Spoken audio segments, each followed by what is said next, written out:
ഇസ്രായേലുമായുള്ള European യൂണിയന്റെ വ്യാപാര കരാർ അവർ റദ്ദാക്കാൻ വേണ്ടി തീരുമാനിച്ചു. ഈ മാസം 20-ാം തീയതി ഈ വിഷയവുമായിട്ട് ബന്ധപ്പെട്ട് യൂറോപ്യൻ രാജ്യങ്ങളുടെ വിദേശകാര്യമന്ത്രിമാർ ഏകോപിപ്പിക്കുകയാണ്. അവർ പറയുന്നു ഈ വംശഹത്യകൾ, കൂട്ടക്കൊലകൾ, മനുഷ്യത്വരഹിതമായിരിക്കുന്ന പ്രവൃത്തികളാണ് ഗസയിൽ ഇസ്രായേൽ നടത്തിക്കൊണ്ടിരിക്കുന്നത്. അതിന് അംഗീകരിക്കാൻ വേണ്ടി സാധിക്കുകയില്ല.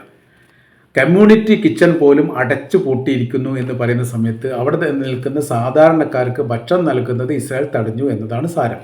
1,35,000 പേർക്കാണ് കമ്മ്യൂണിറ്റി കിച്ചൺ വഴി ഒരു ദിവസം ഈ ഐക്യരാഷ്ട്രസഭയുടെ നേതൃത്വത്തിൽ ഭക്ഷണം നൽകുന്നത്. ആ വിതരണം അവർ തടയപ്പെട്ടു എന്ന് പറയുന്ന സമയത്ത് ഭക്ഷണവും വെള്ളവും മരുന്നും നൽകാത്ത രീതിയിൽ പട്ടിണിക്കിട്ട് കൊല്ലുന്ന രീതിയിലുള്ള പ്രവർത്തനങ്ങൾക്ക് തങ്ങൾ നേതൃത്വം നൽകുന്നു എന്ന് അവർ പറയാതെ പറയുകയാണ്. ഇതൊന്നും അംഗീകരിക്കാൻ വേണ്ടി സാധിക്കുകയില്ല എന്നാണ് യൂറോപ്യൻ രാജ്യങ്ങളുടെ അഭിപ്രായം. ഈ വിഷയമായിട്ട് ബന്ധപ്പെട്ട് ആദ്യം തന്നെ നെതർലാൻഡ് നിലപാട് പറഞ്ഞു.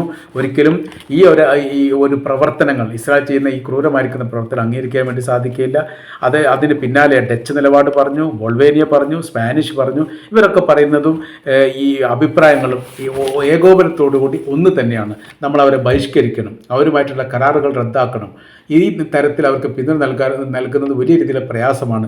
ഭാവിയിൽ നമ്മൾ പോലും അധികാരത്തിലെത്താതിരിക്കാനുള്ള സാഹചര്യങ്ങളാണ് ഇസ്രായേൽ അവിടെ സൃഷ്ടിച്ചു കൊണ്ടിരിക്കുന്നത്. അതുകൊണ്ട് ഇത് അംഗീകരിക്കാൻ സാധിക്കുകയില്ല എന്നുള്ളതാണ് യൂറോപ്യൻ രാജ്യങ്ങളുടെ അഭിപ്രായം.